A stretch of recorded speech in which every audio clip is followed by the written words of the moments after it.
welcome back to Out on That Line. It is week 38, and we're feeling great. I'm Geoff with my co-host Alex. Alex, how you doing this week?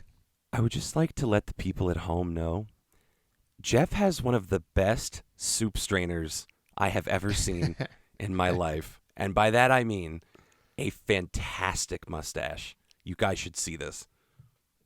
They're going to see it on Monday. Oh, yeah. I guess tomorrow. We're recording Wednesday. They're going to see it tomorrow for the singles video. This is your reminder when you hear this on Monday to go watch that singles video, and you can see the mustache in all its glory. This week we have a listener's submission for just a single song. It's nice to get a little change of pace, not a whole album this time. It's from friend of the pod, Kevin. I went to college with Kevin, and really great guy. He suggested that we listen to Block Party, the song Banquet. We also have the new album from St. Vincent called Daddy's Home. And what more fitting album title than this week when I have my mustache than God. Daddy's Home. I just put that together. That's incredible. Yeah, me too. I mean, we're just like lightning through both of our brains at the same time. We really are the best at this. Like yeah, the best at I what can't we think do. of anyone better. Yeah, I can't think of anyone better. So, I realized that I've heard this song, Banquet, by Block Party. Oh, yeah. A zillion times before. I knew that I knew the band Block Party. I'd seen them on like festival shows and stuff like that on the TV channel Palladium or Palladia. I can't remember what it's called. But it's just all concerts all the time. And they always show like Glastonbury and like Bonnaroo and shit like that.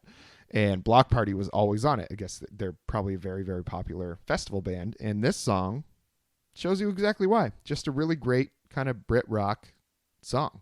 Just a nice little groove. Great dancing music. Nothing wrong with this one. Yeah, it's quintessential dance punk. It's very Rory, friend of the pod Rory. This is the kind of thing I can see him unironically enjoying. Yes. Which is high praise if you know him, because he's a fucking hater from day one. But he's not on trial here. Yeah, so did Kevin give any context for like why did he talk about like why he loves this, why he picked it? No, and to be honest with you, I never saw Block Party as a band that Kevin would be really into. I think he'll it's fair to say that the man is a hippie. He had dreads for a long period of his life.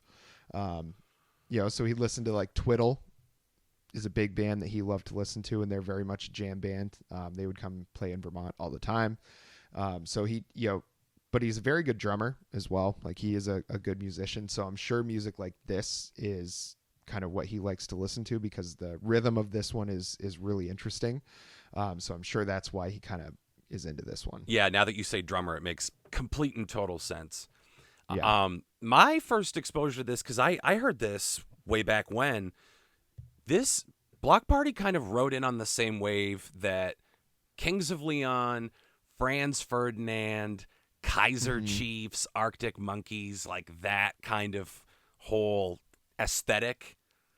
Yeah. Kind of came through the door at the same time. So I think that's the first time I heard Block Party. And I remember a lot of it's garbage. Sorry to any Kaiser Chief fans out there, but the Kaiser Chiefs are fucking garbage. Franz Trash. Ferdinand goes 50-50. Yeah. Arctic Monkeys, I liked Tranquility Base. I know you weren't crazy about it. Yeah. But it's the thing of theirs I like the most because it's fucking out there. So, I mean, a lot of this shit was garbage, but this song is awesome. And I think it went platinum in the UK, didn't it? I think it must have. I mean, I think they've gone platinum a few times. The song has like, I think a few 100 million listens just on Spotify. So it's a very, very popular song. They're a very popular band. Yeah. The song is a jam. It is a fucking jam. Yeah.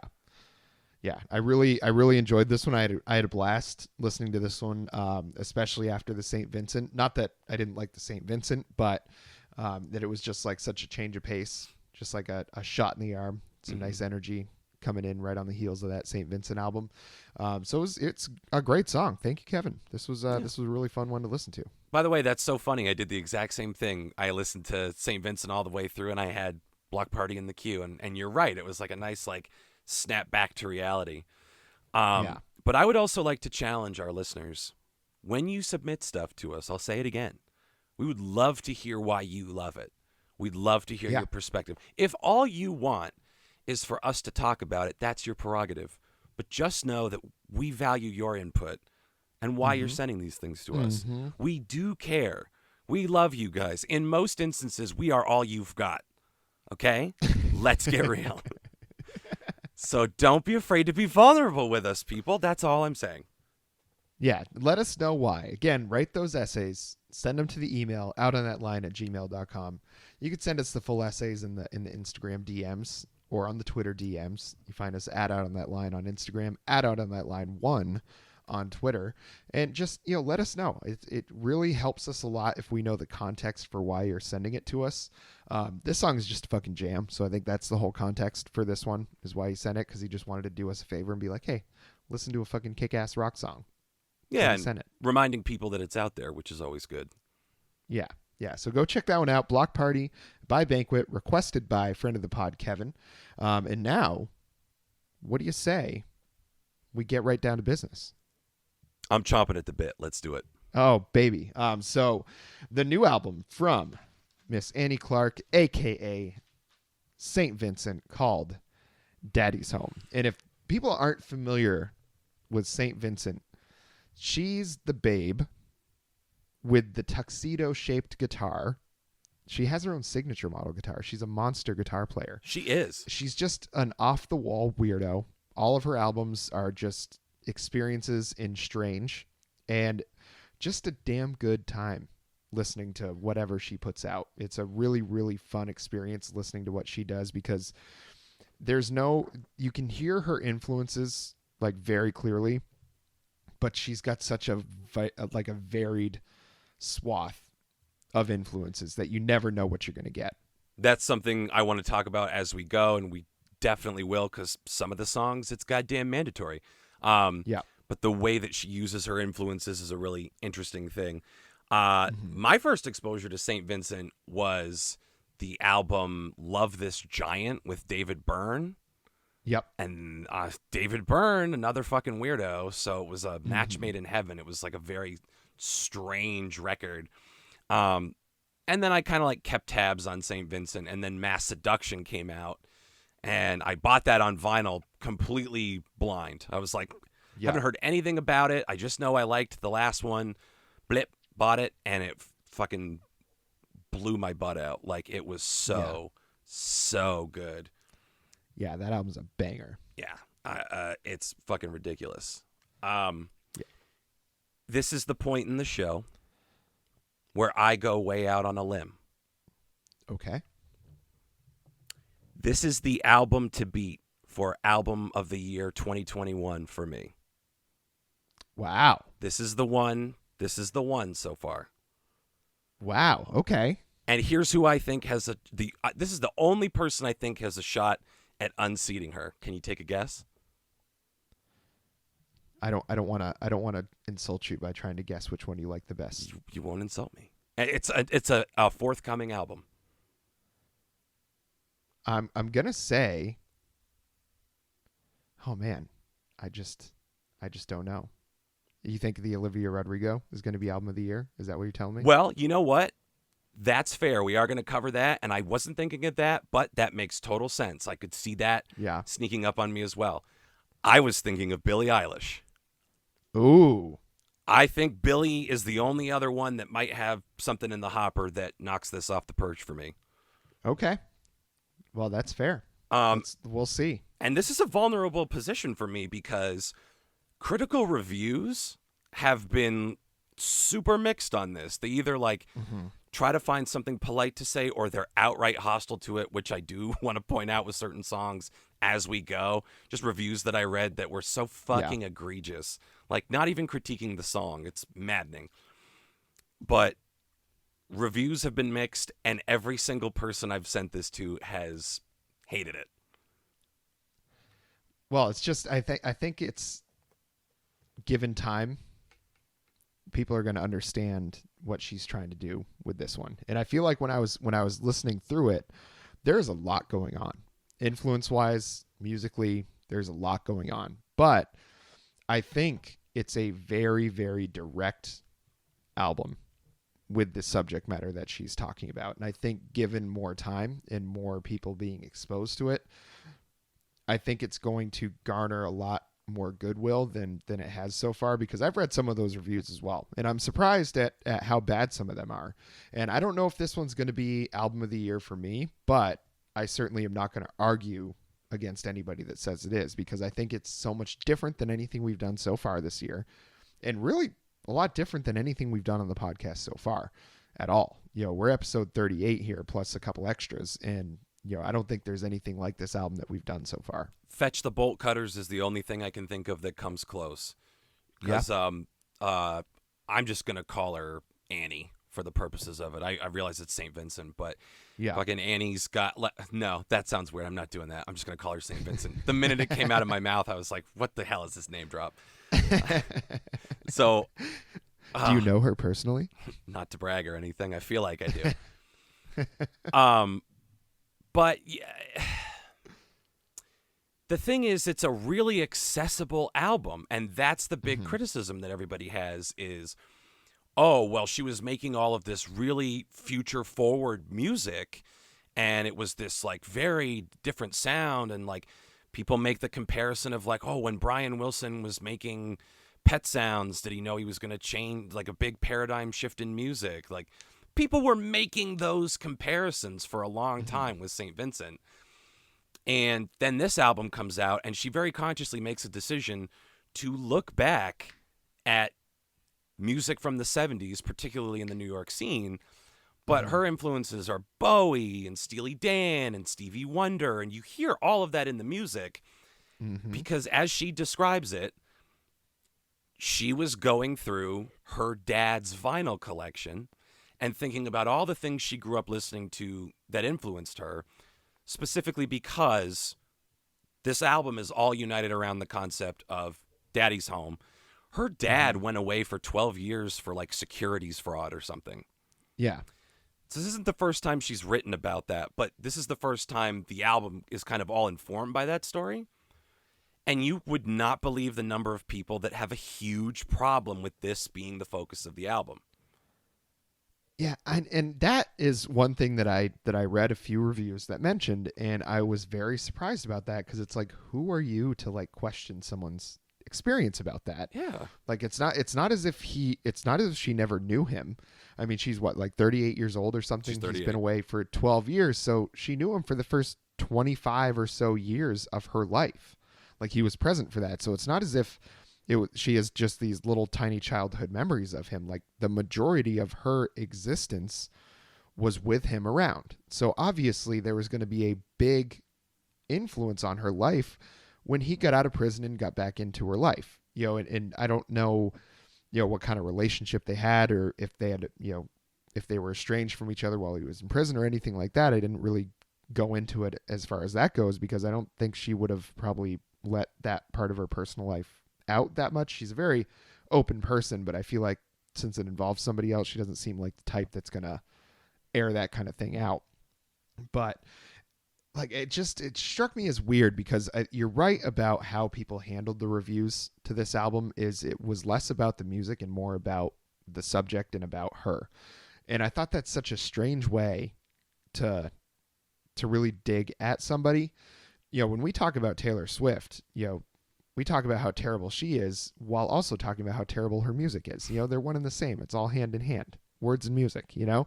It's for us, you know, we're totally justified in that, and I'll stand behind that 100%. But with people talking a lot of shit about St. Vincent and trashing her album because they they see it as an extension of her and they want to talk shit about her, I don't get it.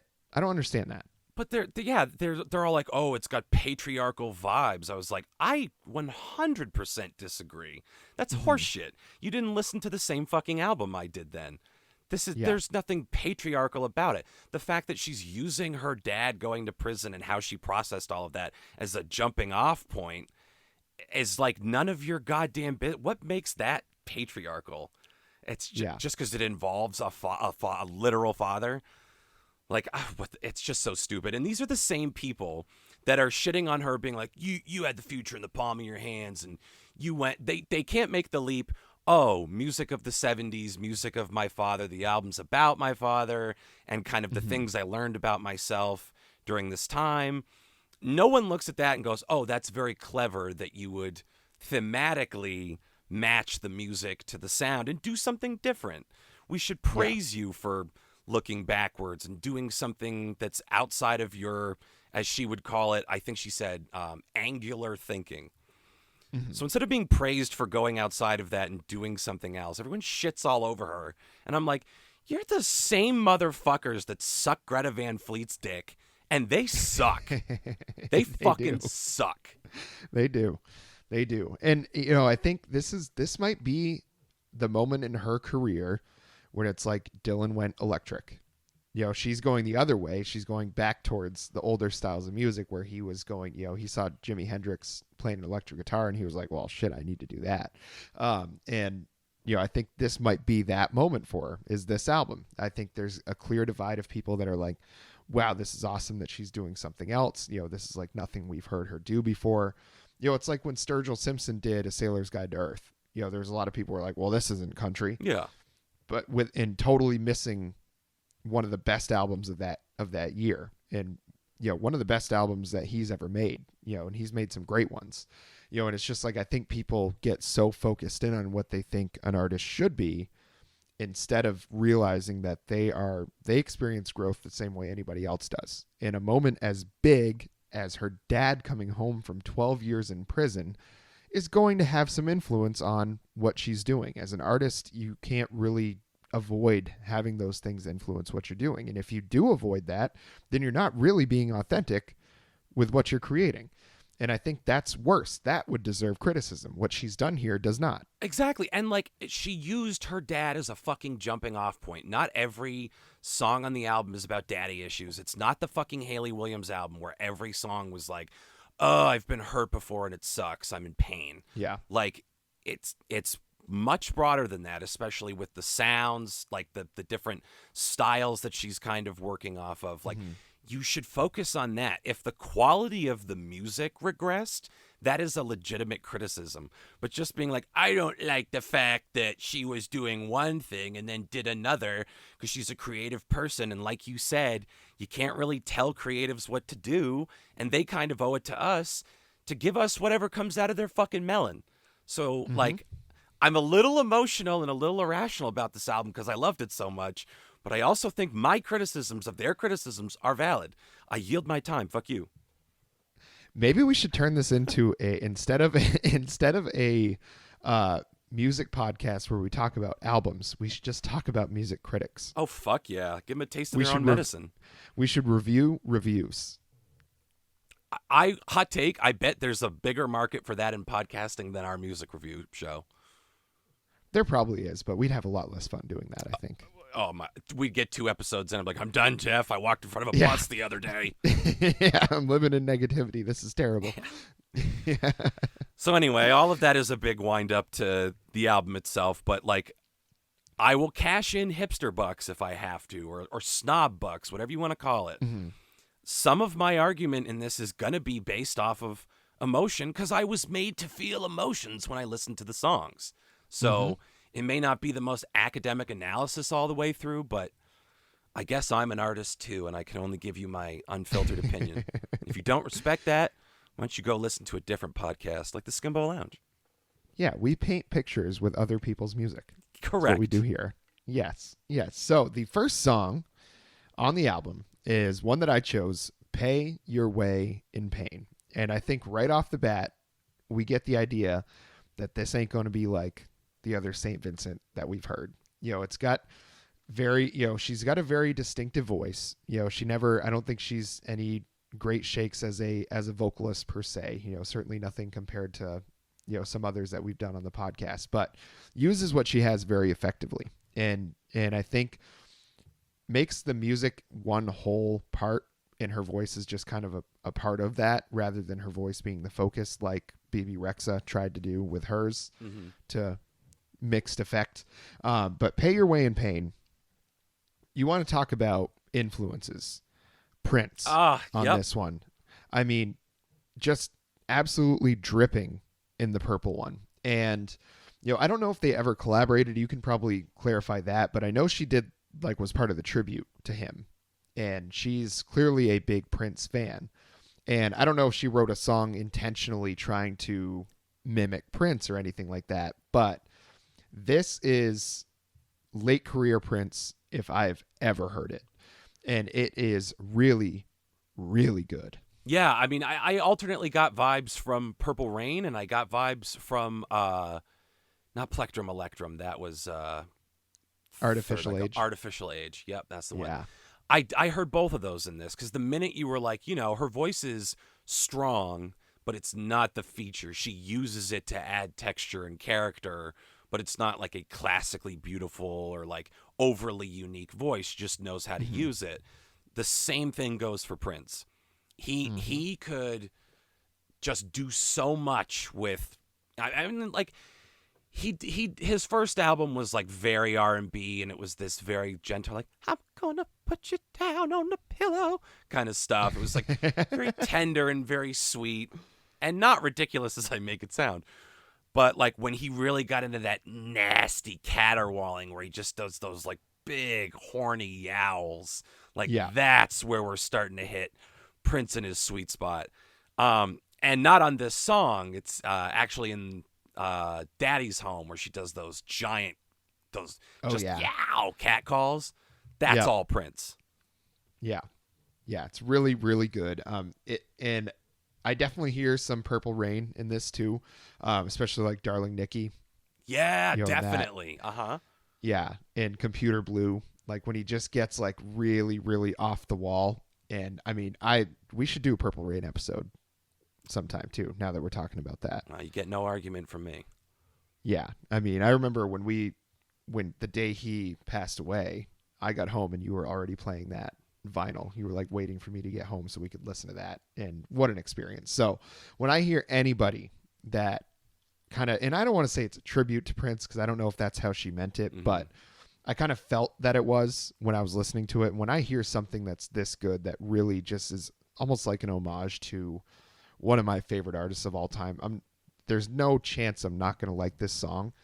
And it was just such a great start to the album. And the way the lyrics, like, pay your way in pain, pay your way in shame, like those are Prince lyrics. I mean, that could have been on any of his albums at any time. Like that it's just so good that she made it her own. Like, it's clearly a St. Vincent song, but you hear, it's almost like he's like over her shoulder being like, okay, do this here, do this here. It's like just such a cool experience hearing it.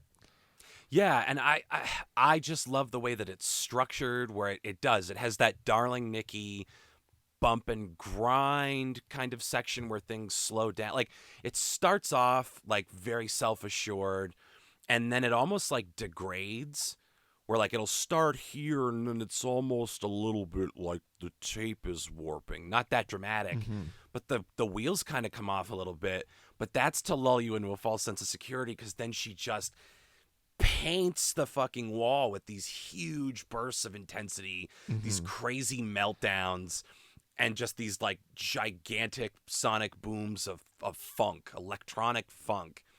It's so technically excellent, the way that it sounds like it's going to fall apart at the seams and then just comes right back together. It's so fucking good. Yeah. My favorite kind of music is like rock and roll music that sounds like it's about to go off the rails but never actually does. Like Against Me is a great example of that. Guns N' Roses was a great example of that. And this is, not the same style of like rock and roll, but has those same vibes where it's like, is she about to lose it here? But she's so talented and so assured in what she's doing. She's like, no, I've got it right in the pocket. None of this is out of control. This is exactly how I want it to be. And I feel like she's just like gifting us songs like this. And there's so many songs on this album that I felt that way about. I was like, God, just like gave me chills down my spine with like the obvious influences that were involved in it. And I can't wait to talk about more of them as we get into those songs. It was just really, really good. Oh, it's really great start. It's great. And it sets up all the shit that comes up throughout the album. Mothers and daughters, fathers and daughters, this idea of like, well, she's a talented artist with a lot of steam, and that's very fulfilling, and she thinks a lot about her legacy. And a lot of people think of their kids as their legacy. And in many ways, St. Vincent's dad can have two very different legacies, his daughter or his crimes. You know what I'm saying? And like part of this feels like a conscious attempt on her part to make anyone who finds themselves in this kind of situation feel less bad. You shouldn't feel bad if you don't want kids. You shouldn't feel bad if you want them and can't have them. You shouldn't feel bad if you have a crappy relationship with your father.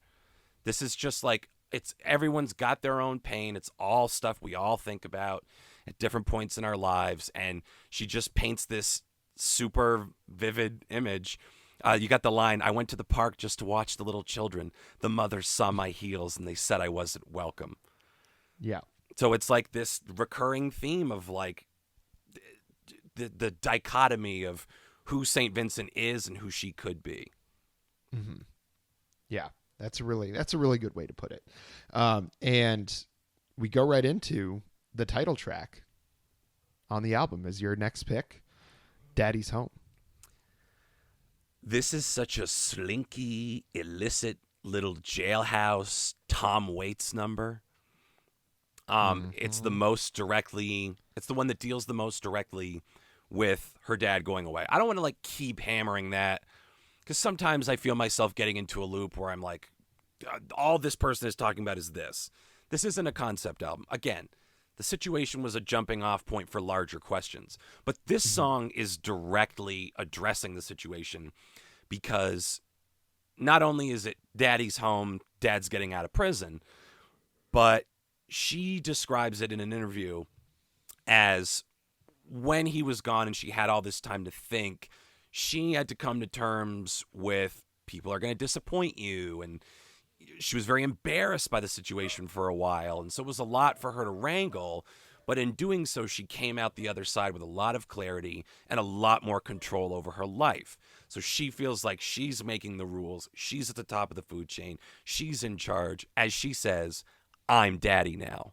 So she's Daddy's Home is basically her coming into her own as an artist and as a powerful woman. And the song also fucking slaps.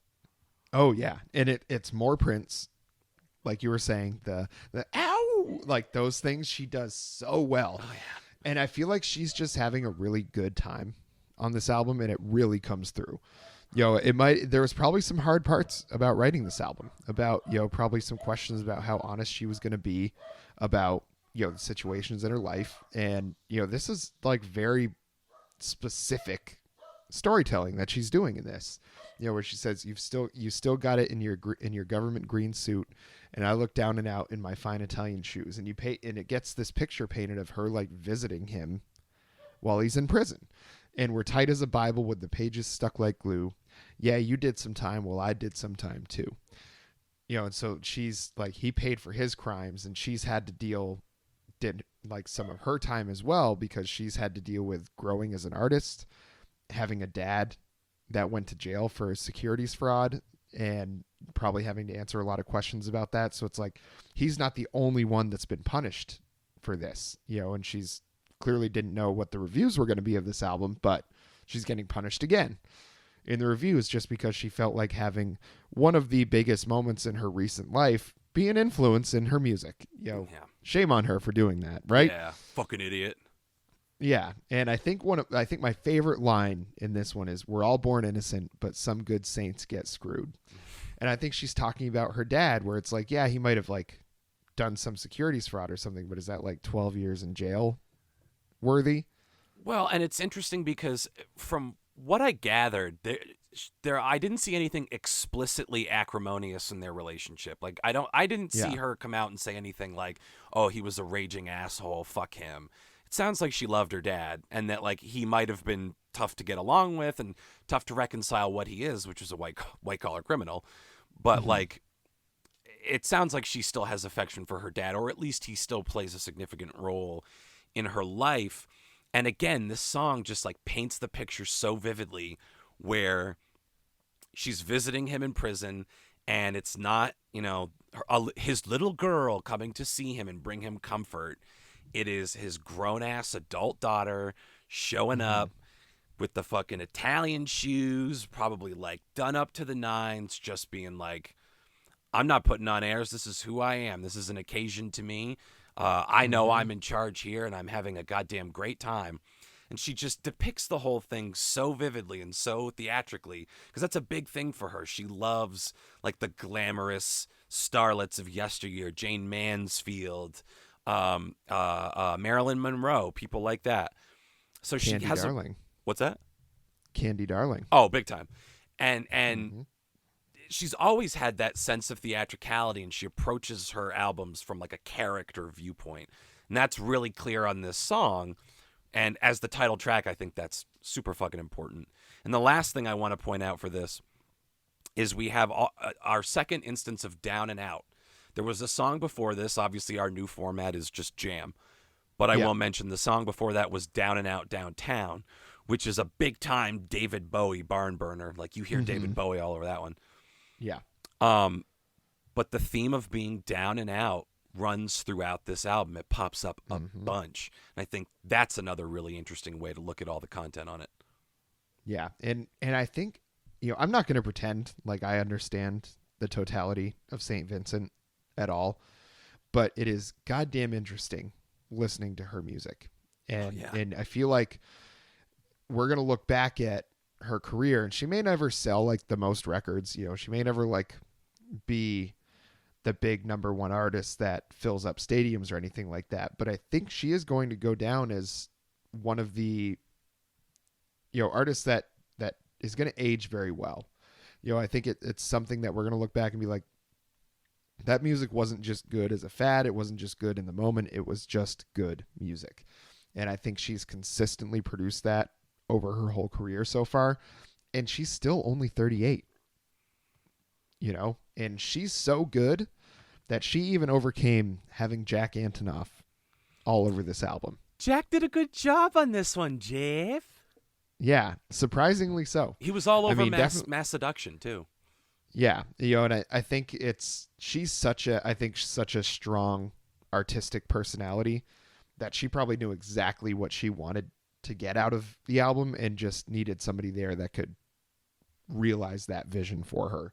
And I think, because it just, even though this doesn't sound like things that she had done before, this is St. Vincent through and through. It's just like when Bob Dylan had, Went Electric and Like a Rolling Stone compared to like Blowing in the Wind, those were two completely different songs, but you knew who you were listening to. Yeah. It was just like this was a different experience than anything she's presented before, but just really, really incredible. All the way through. It's not a leap forward. It's not in sound. It is, but it's not a leap backwards. Again, it is like a lateral move, which sounds like faint and damning praise. But when you are as consistently fucking excellent as she is, rising to the standard of your own quality is pretty goddamn good, I would say. So, like, she'll take the fucking next leap forward when she's goddamn good and ready. But in the meantime, let's be grateful for this stuff, because guess what? She might hit what I like to call the beef heart threshold, where she just goes off the fucking rails, and then none of us understand and enjoy her music anymore. Don't push her there. We got to work up to that slowly. We're titrating. Yeah, don't make her cross the beef heart line, okay? Don't make her do it. God damn, I don't. We won't like what happens. We won't like what happens. Not at all. And the next one that you chose, Live in the Dream. This one's got a couple interesting little tidbits about it. It does. I really enjoyed. And I can think of the tidbit you're thinking of, so I won't jack it. Because it's right up your alley. But this is probably going to sound ridiculous and probably going to sound hyperbolic, but this is the song where I realized I was listening to a real work of artistic genius. I fell into this song, and I was like, oh, okay, St. Vincent is my new everything. A big thing that I've been searching for in music is who's going to be my new everything. And by that I mean, if you were a Bruce Springsteen fan, even now, but like peak Springsteen, maybe a bad example because he's still working and it's consistently great. Someone like Meatloaf, who just lost his voice, went off the rails, got too old, got too fat, and just like you had to see him at a very specific point to get that Yeah. experience. And then like someone when they're like the hottest thing going and their music's just like dynamite, who are you willing to like shell out and go see, right? And Casey Musgraves is there for me, but St. Vincent joins her on the pantheon because like it is great to have contemporary artists that you love so much that they become like your parents seeing the Police in concert. You know what I mean? Yeah, exactly. I mean, I think that would be Coheed and Cambria for me. You know, because it's just like wherever, if they're at all close, I'm going to go see them. You know, that's just how it is. You know, and I think Casey Musgraves is up there for me. I still have yet to see her. Fiance of the pod, Marla, has seen her live, said it was incredible. Saw her at the Houston Rodeo. And she apparently did like a banger show for ACL. And I don't think she's going to be at ACL this year. But guess who is going to be at ACL this year? Who? William Eyelash. Billy. Yes. Good for young Billy. I'm happy for her. Yes. And Miley Cyrus. Oh my God. It's an embarrassment of riches. And Doja Cat. Jesus Christ, Jeff. It's the fucking hat trick. Yeah. So, I mean, I just thought of this, but Out on That Line goes to ACL. Holy fuck. When is this happening? When's ACL? October. Oh my God. You know what else is in October? My goddamn birthday. Your goddamn birthday. So I guess I'll have to treat myself to a little trip to ACL maybe. Oh, yeah. That's, man. You folks just heard all the gears of the universe clicking into place and turning just so for Out on That Line. I don't know what fate smiling sounds like, but I have to imagine it sounds a hell of a lot like what you just heard. Congratulations, folks. You've just experienced history. So this one, Living the Dream. I got very Pink Floyd vibes from this one. Specifically Comfortably Numb. Mm-hmm. Yeah, I mean, we're right there, man. Same brain, buddy. Same brain. But it really, where someone like Greta Van Fleet absolutely just apes someone else's sound, just takes their sound and just tries to make their own. You know, like Wolf Mother kind of did it a little bit as well, but Wolf Mother did it way better. You know, I think there was just a lot more talent there in the first place. But when you can take something like Pink Floyd, who has a very specific sound, very specific, like you always know you're listening to a Pink Floyd song. I can't think of another band that really sounds like them that has been successful. To be able to like pull that influence and have something sound so much like a Pink Floyd song, but still be its own thing, you know, and doesn't seem derivative in the least. Really, really incredible feat on this song. This might be my favorite song on the album just because of that. It's the one where like I really stood up and took notice. I was like, yo, this is a fucking amazing album, and whatever comes after it would have to work really hard to derail what I'm experiencing here, because it's not only Comfortably Numb, it's also got vibes of like Strawberry Fields or even like Because a little bit. It's got this very chill, mystical, psychedelic sound, and to me it feels a lot like maybe being revived from an overdose or something like that. I'm not trying to be glib about it. I'm trying to be sincere, because there is a pertinent history to it behind the song. But almost like, you know, overdosing and somebody Narcans you and they're kind of nursing you back to life. It's got that vibe where you slowly gain consciousness. It creeps up on you more and more. Now you're aware of words. Now you're no longer dissociating. You know where you are. You know who you're talking to, and they're going to take care of you. And it's this very comforting, all-encompassing vibe, and it's based on an interesting conversation that I guess Jack Antonoff had. Would you like to? I don't want to jack the bit, so if you want to take the baton. Yes. Little artist people may have heard of named Bruce Springsteen was talking with Jack Antonoff, and that part I'm a little wary of. You know, Jack Antonoff being in the presence of Bruce Springsteen, he better had understood what he was in the presence of. First of all, I need him to understand that you can't keep putting out that bullshit like you do with Taylor Swift and hanging out with Bruce Springsteen. those two things don't go together. So get your shit together, Jack. What Bruce said was, talking about the game of fame is kind of the direct quote from Annie Clark, St. Vincent. And the idea is you can't let the dream of fame take over you. The dream has to live inside of you. And so that's the name of the song, Live in the Dream. So it's not a Bruce Springsteen influenced song. It's not it's definitely sounds like Pink Floyd. This sounds nothing like anything Bruce Springsteen ever did. No. But the idea of fame being something that can be like a drug, which I think it's what she's waking up from, is those ideas of grandeur that maybe she gave into a little bit and then had that moment of clarity, that moment where she realized, like, I can't live like that. I have to be in control of my own life and control my decisions. I can't let fame in the pursuit of it dictate who and what I'm going to be. And I think the idea of, oh boy, you're so lucky we found you when you did found you when we did is, her realization that she needs to back up a little bit and not fall into those traps. I think fame is getting treated as the narcotic in this one, and that realization is the Narcan.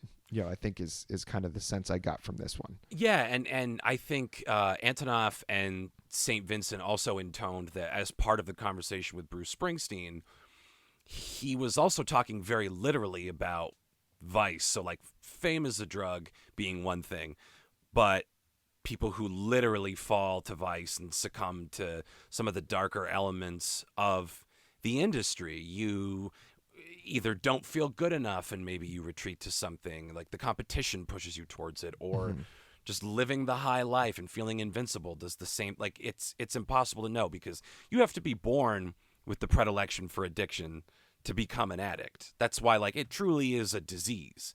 It's not just like, oh, I did heroin once and now I'm insane. Like, if you have an addictive personality and an addictive predisposition, you are an addict. And it's an interesting perspective to come at this song from, too, to like create a very literal picture of somebody who's clearly fallen into the excess of chasing the dream, whether it's fame, fortune, or what have you, but someone who got so lost in the rewards of the pursuit that they almost lost it all. And now along comes someone who genuinely cares about you and is going to nurse you back to health. So physically you need to get healthy, but spiritually and mentally you need to have this same kind of moment of clarity. And it's just this beautiful, sparkling, psychedelic song. It grows and grows and it wraps itself around you. I am not ashamed to say that I shed a fucking tear listening to this song. A little one out of the corner of my eye. Yeah, it understandably so.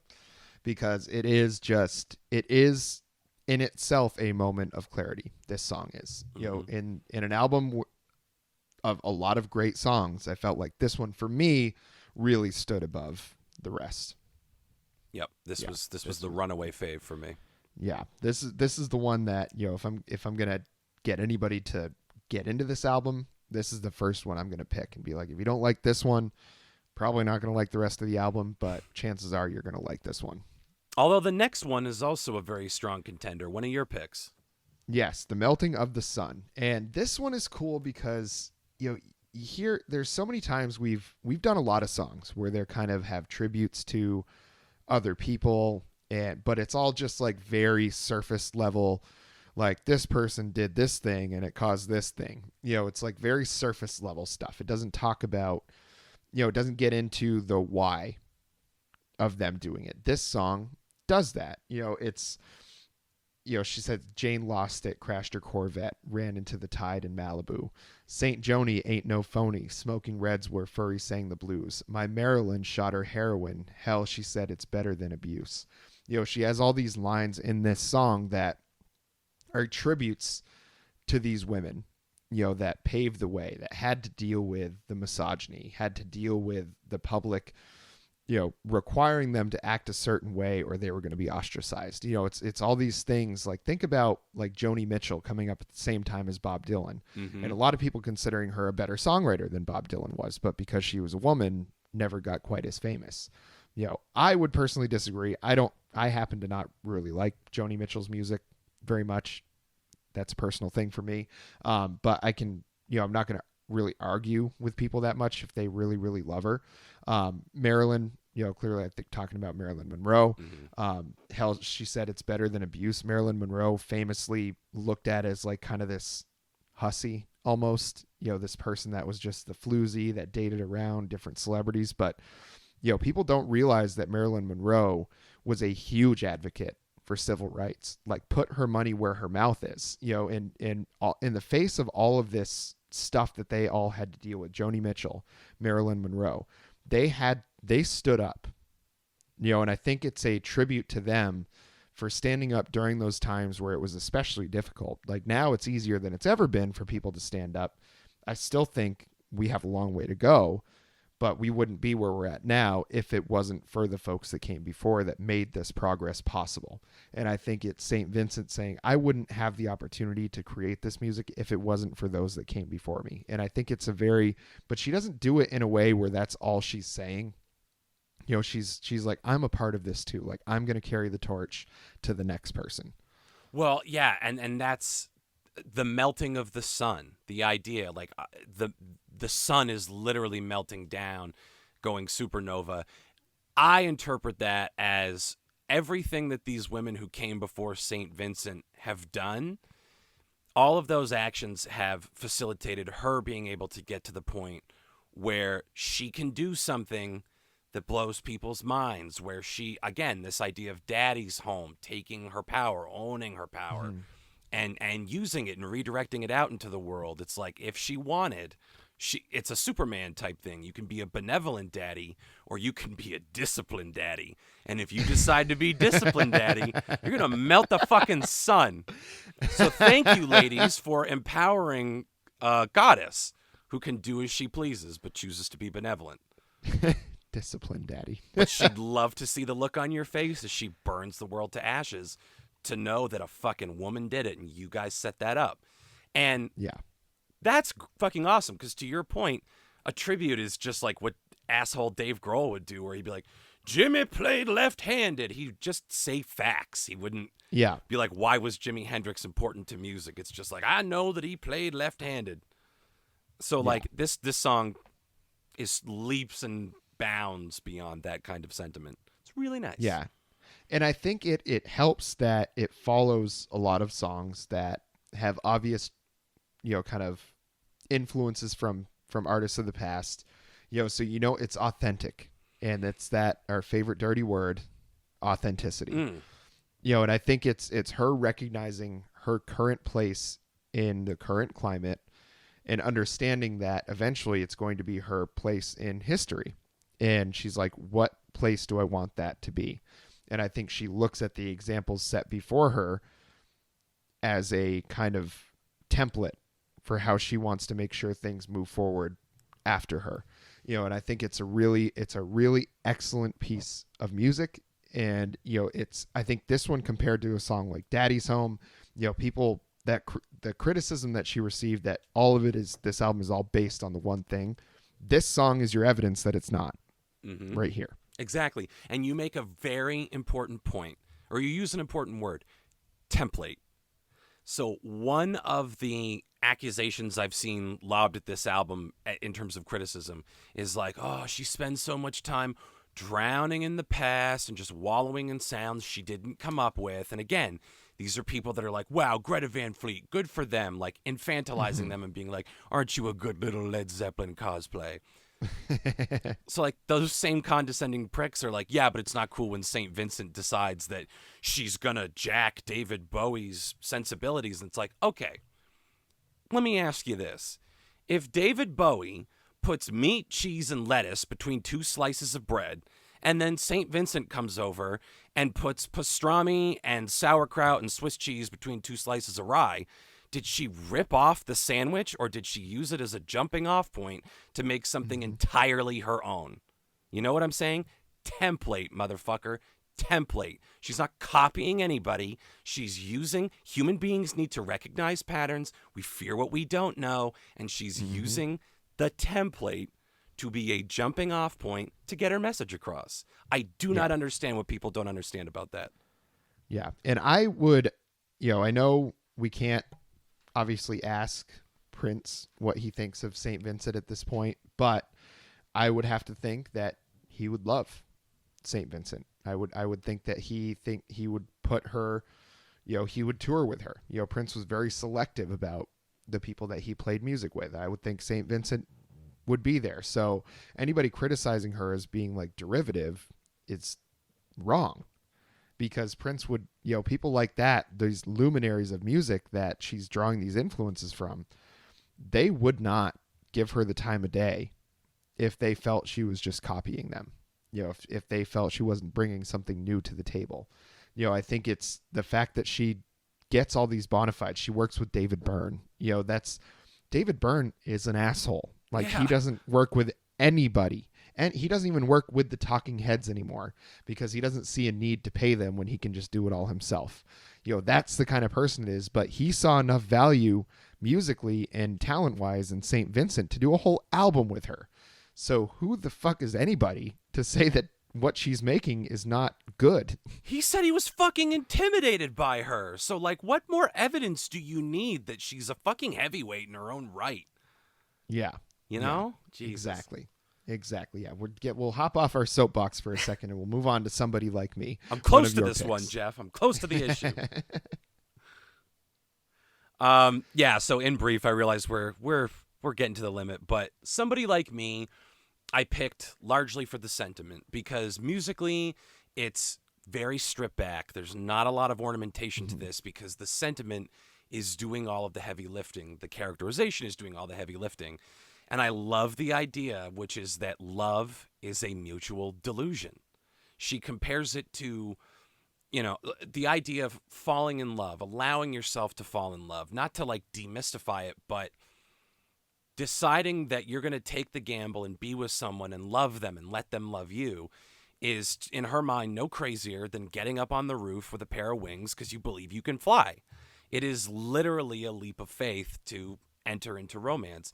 And it's mushy and it's simple, but it's incredibly compelling and subtle. And it's just like no element comes out of nowhere. Like we noticed again on the Miley Cyrus album, some of those production choices were so fucking bizarre. And Jack Antonoff didn't get into his bad habits, or maybe he did and she put her foot down because I don't think she suffers fools. But this song was a gamble that paid off, because if the criticism of the album is like, oh, it sags in the middle, this is not going to change your mind.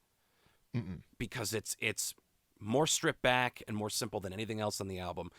But it's running on the steam of the concept and the way she puts the words together. Paint yourself white, clip on the wings, climb high to the top of a building. Does it make you an angel or some kind of freak to believe enough in somebody like me?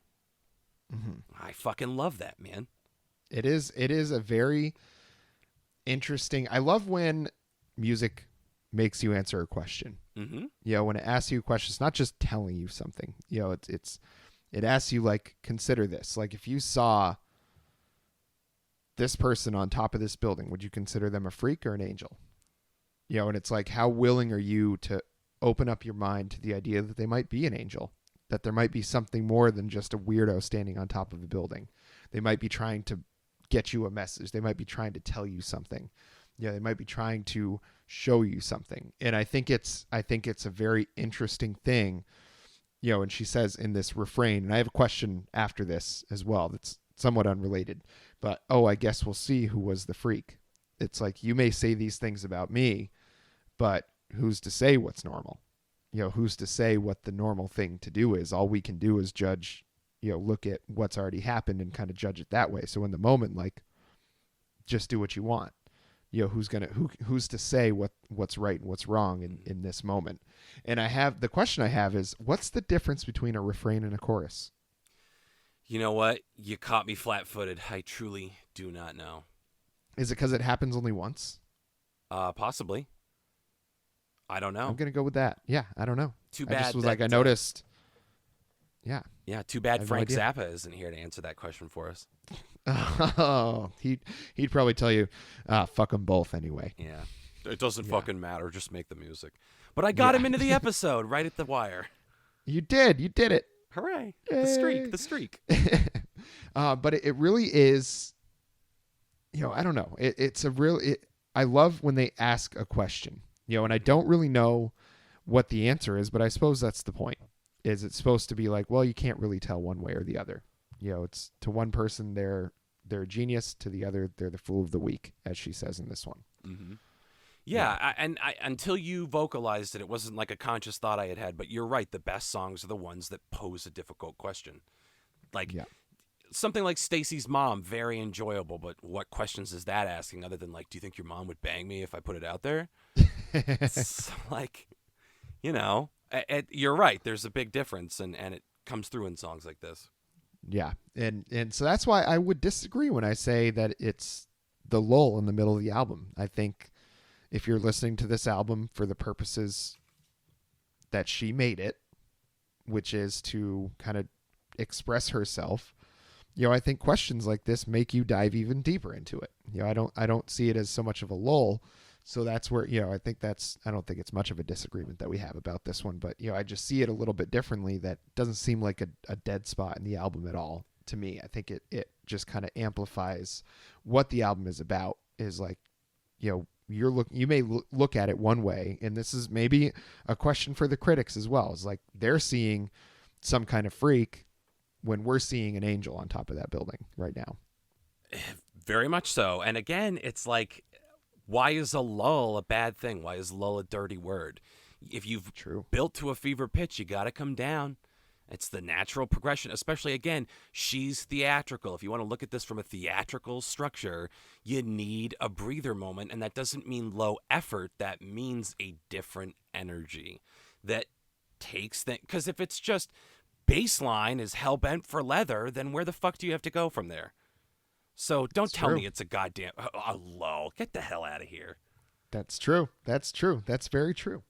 And the last song that we chose for the album was one of my picks, Candy Darling. And this was another one that was a direct tribute to the actress, Candy Darling. She was in a couple of Andy Warhol films. So very, very artistic person. Doesn't surprise me that St. Vincent would hold this person in high regard. She is a very artistic person herself, and not just musically. I think whatever artistic endeavor we might end up, this could very well be the last St. Vincent album. She might just become a painter after this. Who knows? She's just that kind of mercurial person where it's like wherever her muse leads her is where she's going to go, whether that's music or something else. And I'm totally fine with that. I'd like to hear as much music as she wants to produce, but I just like to see what she's got, whatever it is. I think it'd be a very interesting thing to see her try something else entirely. She changed her sound for this album. What if she just changes her medium next time? Yeah, who knows? Like a David Lynch or a David Bowie or a David Byrne, just like the Davids have given, again, a great template. But in all seriousness, like Beefheart did the same thing. He made music for a while, and then he was like, fuck it, I'm a really talented painter. I think I'm going to do that now. And his paintings are wild. They're great. So, I mean, who knows? Maybe there's an acting career out there for her, too. She clearly loves cinema. So who fucking knows? But I would follow her into the jaws of Cerberus himself. Yeah, and I think this, just doing something like this, like Candy Darling, I think is something. Clearly this person was important to her development as an artist. Probably watched those movies and like idolized this person, and I'm sure she encapsulates some of Candy Darling's personality in her own artistic endeavors. I think we all do. Whenever I was writing music, I always found myself being like, well, I guess this sounds very Springsteen, or it sounds like very country because of what I was listening to, because of what influenced me. So clearly what influenced her is going to show through in her music, as we've seen through this whole album. But I think on this one, it's not so much the music of Candy Darling, because I'm not sure she ever made any. I think it's just the idea of Candy Darling and what she represented in the movies. And I think it's really cool to see this, because I think this is the most like personal look we get at St. Vincent in this album. This is a very concrete example of where she comes from, what she values, and who she is. Well, and she says that she kind of put on a little bit of a Candy Darling persona to put a respectful amount of distance between her and the content of the album because it makes it easier for her to talk about. If she's it's like Mitch Hedberg doing stand-up with glasses. Whatever helps you to channel it is all in bounds, right? And like it's a very conscious aesthetic she adopted. The wig that she has on the cover of the album is a Candy Darling style hairstyle. And so yeah, you're absolutely right. This is someone that meant a lot to her and influenced her. I mean, we all have someone, like for me, it's Raul Julia. And people out there may not even know he was this is a terrible example because he's done so much more, but he was Gomez Addams in the original Addams Family movies with Angelica Houston and Christopher Lloyd. He is such a magnetic, talented actor, and he's like not necessarily someone who's a household name, but he meant a lot to me, and his acting means a lot to me, and his charisma means a lot to me. So it's clearly the same thing with St. Vincent and Candy Darling. And because it's someone that maybe people have to Google, or they only know her through the legacy that Andy Warhol was allowed to write because we all focus on Andy Warhol, it feels like this song is like a deathbed send-off to someone that was important to St. Vincent. She's paying tribute. She talks about bodega roses, and she brings them and lays them at the feet of one of her idols. And I think it's a hell of a way to end the album. Kind of brings everything full circle because, again, it's this idea of legacy. Do I want to have kids because I risk them turning out like me? Am I anything like my parents? All these thorny issues. And then it all comes down to legacy. And the legacy of Candy Darling on this album is she played a really important role in St. Vincent's life, and she gets the honor of being the swan song on the album as a result of it. And I think that's really fucking cool. Yeah. Yeah. And I hope she hears it somewhere. Hell yeah. In the great expanse and the great beyond, I hope she hears it.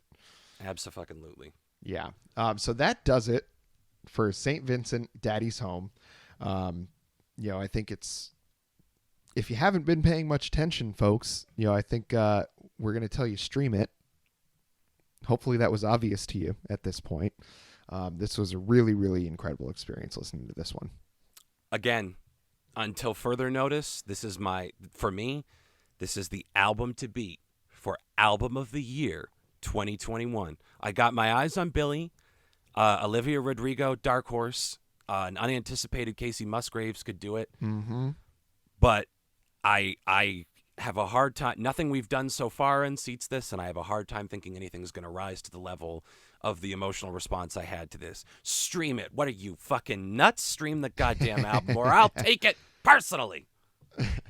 We're gonna put this one on our list. So we're gonna have in December, I assume we're gonna do a 2021 recap episode, and this one's gonna be on the list. I'm looking forward to the new Strand of Oaks album in July. We're gonna see what old Tim Showalter brings us because I've loved everything he's done so far.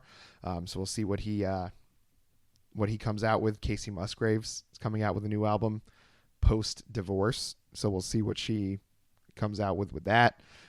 There's a lot of stuff coming down the pipeline. There's a lot of really, really strong artists releasing albums this year in the fairly near future, I think. So we'll see what happens. I think we're going to have an interesting run here going through the summer, which is going to be nice. And you can catch it all on Anchor and Spotify and iTunes and YouTube and everywhere you get your podcast. Did you like that, Geoff? I loved it. Seize an opportunity. That's me. I seize it and I seize it. Yeah. Let us know what you want to hear on Out on That Line. You get us on Instagram, @Out on That Line, Twitter, @Out on That Line 1. Send us an email, outonthatline@gmail.com. You can even attach pictures if you want. You could do whatever you want with email. It's crazy what you can do with email these days. Try it out. We might check it. You'll find our singles videos on YouTube. Search #Out on That Line to find those. Don't forget to subscribe on YouTube. We're putting a lot of work into that. Mostly Alex putting a lot of work into getting those things uploaded. But look for my new singles video. Will have been out for 4 days by the time you hear this on Monday. So go check that out. Let us know what you think. Let us know if you want anything specific on the singles videos. Generally, we just pick those ourselves, but I'm open to requests on that. So you just let us know. Thanks for listening so far. Alex, do you have anything else? No, I've said enough, Geoff. All right. Until next time.